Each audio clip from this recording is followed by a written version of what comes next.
अस्सलाम वालेकुम व्यूअर्स, कैसे हैं आप सब? ठीक हैं। आज का हमारा लेक्चर है डिसीजंस कंस्ट्रक्टर्स, यानी डिसीजन को कैसे कंस्ट्रक्ट किया जाता है। डिसीजन कंस्ट्रक्टर्स होते क्या हैं, उनको हम डिस्कस करेंगे आज। तो स्टार्ट करते हैं। इसके अंदर हमारे पास होते हैं कंट्रोल स्ट्रक्चर और उनकी टाइप्स। क्योंकि डिसीजन को कंस्ट्रक्ट करना है तो जाहिर सी बात है, किसी भी डिसीजन को कंस्ट्रक्ट करने के लिए हमें पहले उसके कंट्रोल्स की ज़रूरत होगी। तो कंट्रोल स्ट्रक्चर होता किस तरह का है, उसको डिस्कस कर लेते हैं। इसमें 3 तरह के कंट्रोल स्ट्रक्चर होते हैं, लेकिन कंट्रोल स्ट्रक्चर खुद क्या है? Control these are the statement use to control the flow of execution in a program और फंक्शन। किसी भी फंक्शन के अंदर प्रोग्राम, चाहे वो प्रोग्राम है चाहे वो फंक्शन है, उसके फ़्लो को कंट्रोल जो करता है ना, वो करता है कंट्रोल स्ट्रक्चर। जैसे एक प्रोग्राम चल रहा है, उसके फ़्लो को जिसने कंट्रोल किया हुआ है वो कंट्रोल स्ट्रक्चर है। आप कोई फंक्शन परफॉर्म कर रहे हैं, उस फंक्शन के अंदर उस फंक्शन के फ़्लो को जो कंट्रोल कर रहा है वो कौन है? कंट्रोल स्ट्रक्चर है। अब 3 तरह के कंट्रोल स्ट्रक्चर होते हैं हमारे पास, जो सी लैंग्वेज हमें प्रोवाइड करता है। एक हमारे पास होता है सीक्वेंस, एक हमारे पास होता है सिलेक्शन, और तीसरा होता है रेपिटिशन, आइट्रेशन, लूप्स। यानी ये 3 चीज़ों के एक ही नाम है। यानी उसको रेपिटिशन भी बोल सकते हैं, तीसरे कंट्रोल स्ट्रक्चर को हम उसको आइट्रेशन भी बोल सकते हैं, उसको हम लूप्स भी बोल सकते हैं। एक बीच में सिलेक्शन आ जाता है, एक बीच में सीक्वेंस आ जाता है। चलो तो पहले सीक्वेंस को डिस्कस कर लेते हैं। सीक्वेंस कहते किसको हैं? अगर मैं सीक्वेंस की बात करूँ तो सीक्वेंस एक तसलसल को बोला जाता है। जैसे बोला जाए कोई काम सीक्वेंस से हो रहा है, यानी वो एक तसलसल के साथ हो रहा है। इसी तरह सीक्वेंस है क्या? वो वाली instruction, the instructions are executed in a sequence in which they are written in a program. यानी जैसे वो प्रोग्राम के अंदर लिखी हुई हो, जिस सीक्वेंस के साथ, जिस तरतीब के साथ वो प्रोग्राम में लिखी हो ना, उसी तरतीब के साथ वो चलते रहें तो वो कहलाएगा सीक्वेंस। यानी कंट्रोलर भी उसी तरतीब के साथ उनको एग्जीक्यूट करता रहे तो वो कहलाएगा सीक्वेंस कंट्रोल स्ट्रक्चर। यानी वो वाली इंस्ट्रक्शन उसी तरह एग्जीक्यूट हो जिस सीक्वेंस में वो प्रोग्राम में लिखी हुई हैं, जिस तरतीब में वो प्रोग्राम के अंदर लिखी हुई हैं, तो वो कहलाता है सीक्वेंस कंट्रोल स्ट्रक्चर। यानी वो कंट्रोलर भी उसको उसी सीक्वेंस में एग्जीक्यूट करता रहे। तो कंट्रोलर स्ट्रक्चर के अंदर हमारे पास क्या आ जाती है? वो इस तरह से लिखी हुई होती है कंपाउंड स्टेटमेंट। वो कंपाउंड स्टेटमेंट होती क्या है? जो स्टेटमेंट, एक से ज़्यादा स्टेटमेंट जब हो जाती हैं तो वो बन जाती हैं कंपाउंड। जैसे मैं कह देता हूँ कुछ लोगों का ग्रुप है। अब मैं ऐसे तो नहीं कह सकता कि ग्रुप एक बंदे का है। जाहिर सी बात है, बंदे एक से ज़्यादा होंगे, 2 होंगे, 3 होंगे, 4 होंगे, तभी मैं कहूँगा ये ग्रुप है। इसी तरह यहाँ पर ग्रुप ऑफ स्टेटमेंट को कंपाउंड स्टेटमेंट बोला जाता है सीक्वेंस के अंदर। अब अगर वो ग्रुप ऑफ स्टेटमेंट एक तरतीब के साथ लिखी हुई है ना, तो सीक्वेंस कंट्रोल स्ट्रक्चर क्या करेगा? उसी तरतीब के साथ उनको एग्जीक्यूट कराएगा प्रोग्राम के अंदर।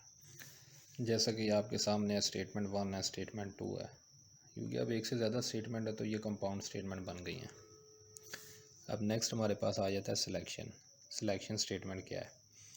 यानी वो वाली स्टेटमेंट जिसको मल्टीपल स्टेटमेंट हो, उनमें से हम किसी एक स्टेटमेंट को सिलेक्ट कर लें तो वो हमारा सिलेक्शन बन जाएगा।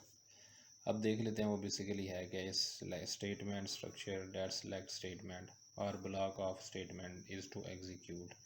यानी वो एक स्टेटमेंट को पिक करे या किसी स्टेटमेंट के ब्लॉक को पिक कर ले एग्जीक्यूट करने के लिए, तो वो कहलाएगा सिलेक्शन स्टेटमेंट। ये डिपेंड अपॉन करता है कंडीशन के ऊपर। अगर आपकी कंडीशन ट्रू होगी तो स्टेटमेंट चलेगी, नहीं होगी तो स्टेटमेंट नहीं चलेगी। इसके अंदर हमारे पास आ जाता है इफ़ एल्स स्टेटमेंट और स्विच स्टेटमेंट। नेक्स्ट हमारे पास आ जाता है रिपीटिशन, आइट्रेशन, लूप्स।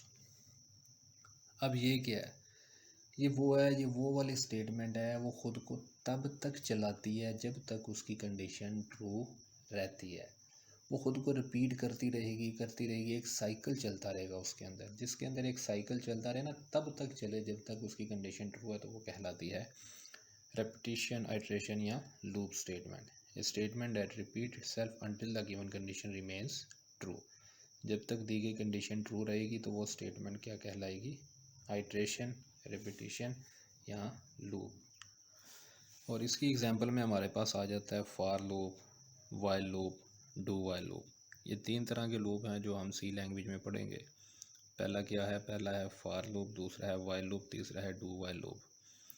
वो वाली स्टेटमेंट जो ख़ुद को रिपीट करे तब तक जब तक उसकी कंडीशन सही रहे तो वो कहलाता है लूप। अब 3 तरह के लूप्स हैं जो बीच में हम डिस्कस करेंगे, for loop, while loop and do while loop.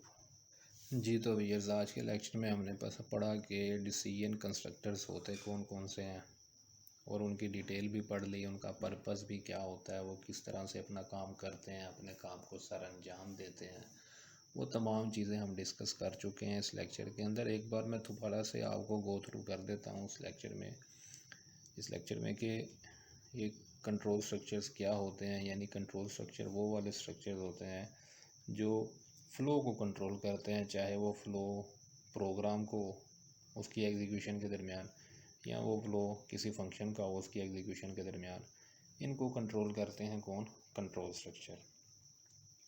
3 तरह के कंट्रोल स्ट्रक्चर होते हैं, sequence, selection, repetition, iteration, loops. Sequence में क्या होता है, वो वाला सीक्वेंस कंट्रोल स्ट्रक्चर इस चीज़ को कंट्रोल करता है कि जो इंस्ट्रक्शन एक प्रोग्राम के अंदर जिस तरतीब के साथ लिखी है ना, वो उन इंस्ट्रक्शन को उसी तरतीब के साथ चलाएगा तो वो कहलाएगा सीक्वेंस कंट्रोल स्ट्रक्चर। एग्जाम्पल में हमारे पास कंपाउंड स्टेटमेंट आ गई, यानी एक से ज़्यादा स्टेटमेंट जिस तरतीब के साथ लिखी हुई है, सीक्वेंस कंट्रोल स्ट्रक्चर क्या करेगा, उनको उसी तरतीब के साथ एग्जीक्यूट करने में मदद करेगा। जैसे यहाँ पर कंपाउंड स्टेटमेंट है, स्टेटमेंट 1, स्टेटमेंट 2। अब ये एक से ज़्यादा स्टेटमेंट्स हैं तो ये फिर उसी सीक्वेंस के साथ चलाएगा जिस सीक्वेंस में ये प्रोग्राम में लिखी हुई हैं।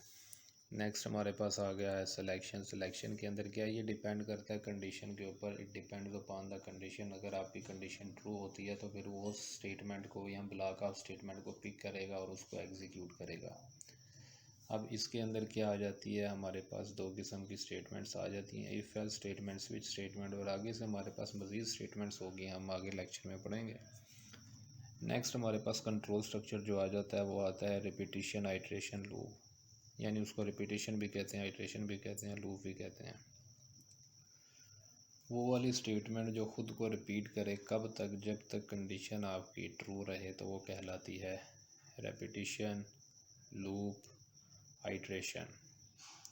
अब उसके अंदर हमारे पास फॉर लूप आ जाता है, वाइल लूप आ जाता है, डू वाइल लूप आ जाता है।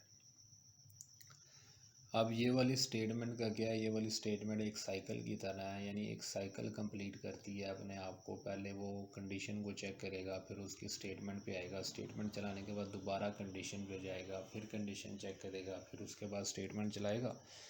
यानी ये वाला साइकिल तब तक चलता रहेगा जब तक कंडीशन उसकी फॉल्स नहीं हो जाती। और ऐसे स्ट्रक्चर को कहते हैं repetition, iteration, loops, control structure.